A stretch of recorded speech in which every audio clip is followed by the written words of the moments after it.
Alberta Primetime with Michael Higgins.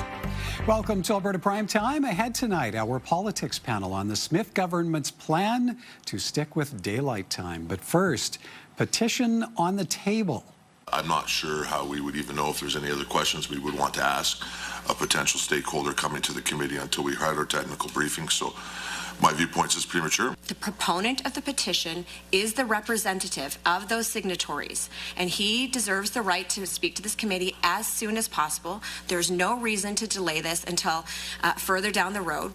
Government and opposition MLAs debating a motion on whether or not to hear from Forever Canadians' Thomas Lukaszuk during the meeting of a bipartisan committee tasked with reviewing what to do with his citizen initiative petition, verified as successful by Elections Alberta more than 4 months ago. And Thomas Lukaszuk, the former Deputy Premier, lead proponent for Forever Canadian, joins us now. I don't know what to ask you, Thomas. Are you frustrated? Because what we just saw there, they voted on that, and Sure. and the motion was defeated. A motion to hear from you. It was defeated. What do you take away from that? You know, I would be frustrated if I didn't anticipate it. But this is part of a pattern that we're seeing now for the last few months. It is now abundantly clear to any objective viewer that Premier is doing everything she possibly can to assist the separatists. And she's running around the province right now and suggesting that she is confused on my question. Do you agree that Alberta should remain in Canada? Somehow she finds this question confusing. And yet when I appear before the committee, her committee, and say, I'm here to answer any questions that you may have, she doesn't want me to appear in front of this committee and answer their questions, which means that she rather push forward this pretense of being confused, and she wants to give separatists enough time to collect their signatures and have their signatures verified, so she can go with the petition she likes as opposed to the petition she doesn't like. Okay, so you had written, I understand, requesting that you appear before. To which the committee has never responded. I am yet to receive a response from the chair, UCP chair of that committee. So you showed up this morning. What was it you were actually hoping to accomplish, if in fact the door was open to you and you could address this committee of MLAs? Well, there are a few things that need to be accomplished. You know, for the first time in the history of this province, since 1905, have we had a petition that garnered nearly 500,000 signatures. You know, as an elected official, I would take that seriously. That's 500,000 voting Albertans asking the Premier to put that question in front of the legislature and have all MLAs vote on, do you agree that Alberta should remain in Canada? So, and deal with that question rather promptly. This committee has been put in place in December of last year. Today was the first time this committee met for less than 1 hour, and all the UCP members accomplished is to prolong the schedule so that they don't have to deal with this question anymore in this session of the legislature, and they simply bumped it to the fall session of the legislature. That's all what this was all about, is just to bump it to the fall session. So that gives separatists enough time to get their signatures and push their petition through first. You mentioned nearly 500,000. Yes. Signed your petition. What should those folks then expect of the task that lies ahead of this committee? Well, the law is clear, and ironically, it's a UCP-created law. The law says that if you put forward a successful petition, which we have, and you check off the legislative policy option, which we have, this question should go to the legislature and MLAs should vote on it. It's just that simple. And there should be nothing confusing asking an elected MLA the question, do you agree that Alberta should remain in Canada? After all, they swore their vote of allegiance to become MLAs to the Crown. That answer should be simple. Yet the Premier claims that this is a confusing question, and it needs to go in front of a committee, and it needs to be analyzed by the Justice Ministers and Elections Alberta. All we're doing here is buying time, as I said earlier, to give separatists time to go ahead. And Premier is not confused about the question. She knows what this question means, but she's just being cynical. She has no respect for the process of referenda. And I know you will be talking later on in this program about daylight saving time. We voted in a referendum not to do anything about it. Whether you disagree with that or not, it doesn't matter. There was a referendum, a binding referendum. Albertans voted. Well, yet today the Premier is doing exactly the the opposite of what Albertans voted for. She's doing exactly the same thing with the Forever Canadian petition. She doesn't like it, so she refuses to deal with it. She's waiting for another petition, which she likes, to go forward with. So to what degree is the clock ticking here then, where this particular committee is concerned and expectations for it to expedite a decision? Look, we're not naive. We know we're dealing with a very cynical premier with respect to this, so we know we're going to have a referendum. She wants a referendum really badly. And even though this referendum is damaging to our economy and to our social fabric, you know, Albertans don't talk to Albertans anymore, we are ready for it. So we are now asking all Albertans, all true Canadian Albertans, to sign up on our website, forever-canadian.ca, so that we can help them vote on referendum day. There will be a referendum, and voter turnout will be critical, like other referenda have shown. It's easy to lose a referendum if your supporters don't come out and vote. So we're asking now, in view of the fact that we have a premier that's not only coaching the other team, but she's also refereeing the game at the same time, we have a big hill to climb, because we're now fighting not only against separatists, but also against the Alberta government. So we need every Albertan to sign up on forever-canadian.ca, so we make sure we come out in good numbers and win this referendum in a very decisive way. Okay, so you're rallying your core of volunteers around a renewed Forever Canadian effort. We had political strategist Stephen Carter on last week talking about his initiative, teaming up with Alberta Liberals to fight back against referendum questions. And the opposition has a campaign of its own to fight back against the separatist movement. To what degree are you worried that this space is going to be diluted? The message could even be lost. I hope not. It's good that other groups are forming and are pro-Canadian, and if they can mobilize a group of Albertans that I cannot, then that's a good thing, because we're all rowing sort of in that same direction. The only difference between our group, Forever Canadian group, and the reason we had the success that we had with the petition, unlike all the other groups, is that we are 100% nonpartisan. You know, any information that you share with us when you volunteer with us, you only volunteer for this one cause, and no data, no information is going to political parties. If you engage with Mr. Carter, you're really giving your information and money to Liberals. If you engage with the other campaign, then you're giving it to NDP. Now, if that's your choice, then that's fine. Because half of their goal is our goal, to get Albertans out to vote in a referendum to stay in Canada. Now, they're sort of frying another fish at the same time. They're raising money and awareness of their political party, but, you know, we can't stop that. Forever Canadian is 100% nonpartisan. We have supporters of all political parties. Our information and our money is only spent on this one particular campaign. And when this campaign ends on October 19, that data will not be shared with anybody. In the case of the others, it will remain with political parties. That's the only difference. Okay, we're out of time, but I do want to ask, there is still a chance, though, you could go before this committee? Well, if UCP has a change of heart, but I just pragmatically don't see how, because the session is about to end within a week or two, and they have already put in so many obstacles, and they said that they want to hear from Justice Minister. I'm not sure why. They can talk to him every day if they want, but they want to hear from the Justice Minister, and his schedule is very busy. So they're already setting up groundwork that they will not be able to deal with the Forever Canadian petition until possibly next fall. Okay. Thomas, we have to leave it there. Appreciate your time this evening. Thank you for having me.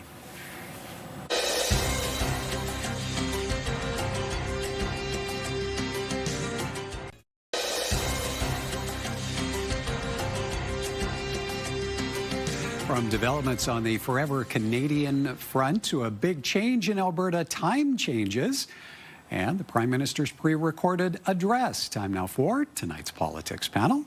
And joining us this evening, Jim Groom, political scientist, recently retired from Medicine Hat College, and Don Hill, co-founder of the blog Beyond Polarity, longtime broadcast journalist in Alberta. Good evening to you both. And let's begin with the conversation we heard before the break. Forever Canadian's Thomas Lukazik on being denied the opportunity to address the Legislative Committee of MLAs responsible for reviewing what to do with his successful pro-Canada petition campaign. Now, Jim, NDP members of the committee wanted to hear from the former Deputy Premier. The majority UCP members felt it wasn't necessary, at least at this point. What's to be made of that decision? Well, the concept of even having committees is to listen to people, to have guests from all the ranges of society come in and present to improve the knowledge of the committee. And Lukaszuk is a perfect example of someone who's very in touch with the issue and should have been called on. Now, the problem, of course, is in every majority government, every committee that's established is chaired by a UCP MLA, and the majority of the committees are always government majorities, and so they rule the day. But it certainly doesn't look democratic when you refuse to hear from an individual, an Albertan, and an Albertan who was previously a minister and a deputy premier in the province. To insult him of that nature is untenable, really. Don, what's your read on the government's actions here, and how that might be received by Albertans?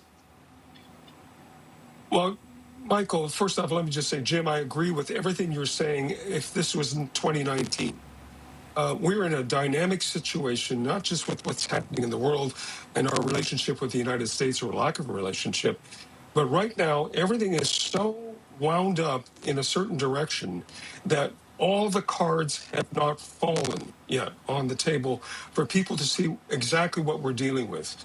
So when you take emotions and you say, do you love your mother, unless you're psychologically nuts, of course you love your mother, right? You love your father too.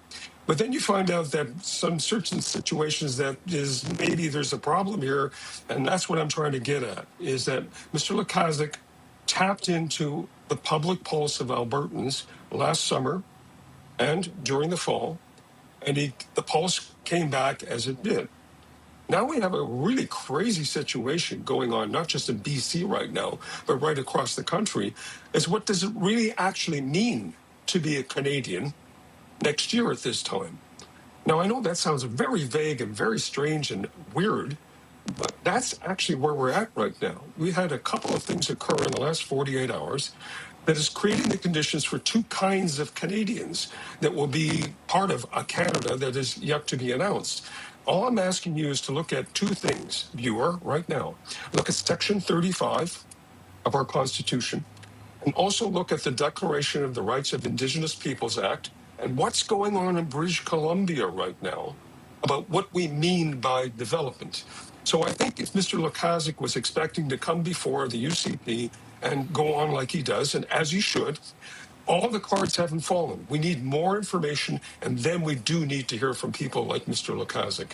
Now, that's a long answer to a short question, but it's getting to be like that now. It's a lot of details going on here. Okay, so Jim, there are cards yet to fall, and Thomas Lukaszuk, as he told us, he's rallying volunteers around a renewal of Forever Canadian, the movement, with the separatist petition still potentially in play. What do you expect that road forward to look like for the former deputy premier? What kind of summer is this going to be? Well, the concern here is when democracy doesn't work through the regular processes of committees and the legislature, when it's dominated by illiberal approaches to things, you end up with individuals trying to go around it, to take alternative approaches, and this is what Lukaszuk is going to have to do. He's going to have to go back to the people. We already have almost 500,000 Albertans who say they want to stay in Canada, and of course the Leave group are still getting their signatures, and then of course we have the October referendum that's coming up as well. This is so many issues going on at the same time that people are going to be torn each in all different ways from all these issues. And the government, instead of standing up and taking a leadership role, seems to be trying to hide behind the parliamentary procedures that are, unfortunately endemic within a majority government. And it allows them to dictate rather than to be free and open like they should be. All right, speaking of issues, a discussion debated for decades will be decided this week when the Smith government tables legislation doing away with time changes. Now we've got, so we're squished in between two provinces who no longer change their clocks. So the facts on the ground have changed, and so we have to make a decision accordingly. Now, the government preparing to make daylight saving time permanent in our province, meaning Albertans will not be changing their clocks in the fall. The UCP points to British Columbia's recent decision to do away with time changes. Don, surprised to see the government will be taking this straight to legislation. It was 5 years ago. Albertans narrowly said no in a referendum on adopting permanent daylight time. Well, that's just, as I was saying just a few moments ago, is just the country's changed, the world has changed. In fact, last time I checked, less than a third of the world actually is on daylight savings and standard time switching around, let alone what's happening in the United States right now. And we don't know what's going on there. But just to go back a step, like I said earlier, is that particular piece of legislation, daylight savings time, that conversation, I think way back, as I recall, like back in 1971, there was a conversation that maybe we shouldn't be doing this again. And the reason why that conversation was happening back then was we were no longer an agriculturally driven province. We had, in other words, that particular time was to suit the harvesting and all these kinds of things that were going on. That's not the Canada we have today. Where we needed men on the field, and it was predominantly men alongside women, threshing the field in order to get the grain to market, etc. So I think this is just catching up with what the rest of the world has done. All right, so Jim, times are changing. What's then going to rest on the shoulders of the government in taking this straight to legislation, and what degree of battle might there be to follow? Well, unfortunately, as I say, in the legislature, they have a majority, and they can ram it through with limited debate. They can also put it through the committees without any concern or problem. Typically, what would occur on some entry-based information that you bring forward, is it beneficial? Is it not beneficial? Russia went on daylight savings for 3 years, and they found that the depression rates of individuals went up considerably, especially those in the north. And so they've now changed over to straight standard time for many, many years. So there doesn't seem to be any effort from the government to do a poll and say, well, yeah, people seem to have changed now and the circumstances are different. Instead, they are sort of hiding behind a piece of legislation that they're going to suddenly kind of ram through. And I'm wondering, is it a distraction once again to try and take the mind off of everybody's other issues that are going on? Because the government is underwater on so many things, especially the Electoral Boundary Commission reports that they're going to shelve anytime now. There's a lot of very contentious issues, and maybe this is one that they can figure, well, we'll just throw this out, and that'll become the issue of discussion, and all the other salient issues will become secondary. All right, on the point of time, it's time for us to take a bit of a break, but when we come back, Mark Carney's direct address to Canadians. More from our politics panel in a moment.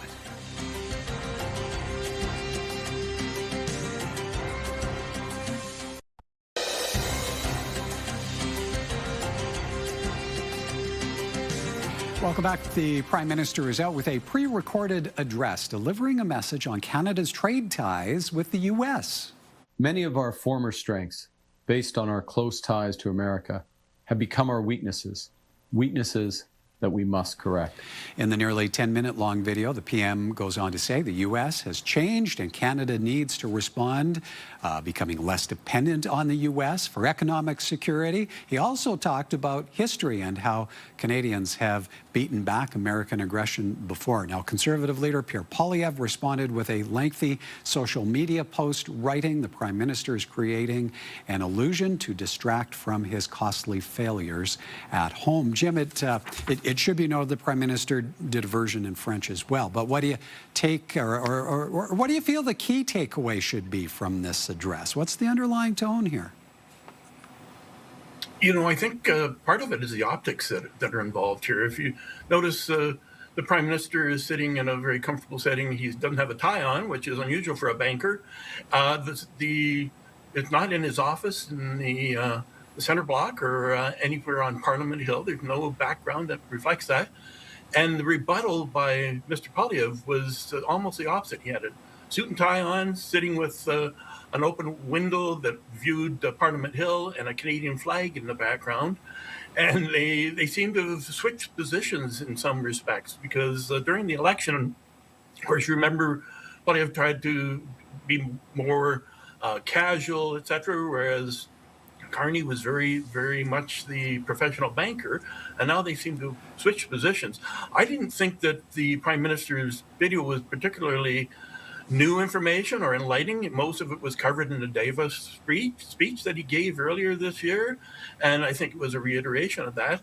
I'm not sure if Sir Isaac Brock is the hero for all of Canada necessarily. If you're from southwestern Ontario, you probably know Brock a little bit from that aspect, and Tecumseh, but other people in the country might be shaking their head and wondering exactly what he's talking about. He also mentions repeatedly the St. Lawrence Seaway and how we built the St. Lawrence Seaway, but that was a binational effort that included the United States. So I'm not sure that's the best example to use in those regards. Don, Pierre Poilievre's known to put out a lengthy video or two to talk about policy and positioning. Premiers in this province have delivered addresses in much the same manner. What is to be said about controlling the message in this format? Well, let's just roll back a tiny bit to what Jim was saying a few moments ago. Isn't it interesting that the Prime Minister did not consult with either CTV, Global, or the other national network who dare not reveal its name, it seems, these days? He used YouTube, an American platform, to release his message. This is interesting, at least to me. I'm not sure it's going to be interesting to anybody else, but it was interesting to me. What do we mean by build Canada better or whatever? Now, when I did watch what the leader of the loyal opposition was saying, and he had a shorter address, a little over 7 minutes, and I can't help doing what I'm doing now. I kept nodding along with someone who is, in terms of media presence, what Jim was referring to just a few moments ago, is now in a shirt and tie, is looking more ministerial, so to speak. So this is all about optics at this point. And I have to admit, watching these two side by side later on is more confusion about what do we mean by Canada? What is Canada these days? And I think we're going to find out very shortly over the next few months, especially over the summer. Well, yeah, and on that very point right there, Jim, how do you see a video like this landing in the White House with CUSMA negotiations yet to come? Well, this has always been the criticism of the Prime Minister. He had to win the election with elbows up, etc. But now he's got to be the diplomat and try and deal with Donald Trump and get us a good deal, because all of the things he said in his video are very true, that we're taking it on the chin when it comes to our exports because the Americans are irrational. But if you keep throwing that in their face, I'm not sure that's going to help your negotiators very much. And Mr. LeBlanc, the chief negotiator, representative for Canada, the minister of everything, I think he's being referred to as, is very, very much the diplomat and can win a room over quite easily, because that's his approach to things.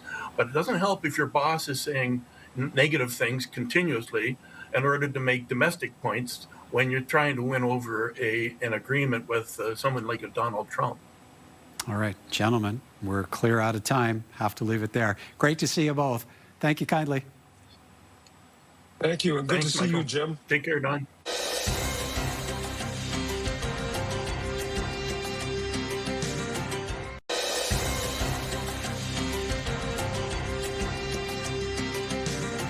Now, here are a few responses to a recent story posted by CTV News, and it is about the UCP government preparing legislation to rid Alberta of the twice-a-year time change. Henry is a fan. He writes, "It's about time."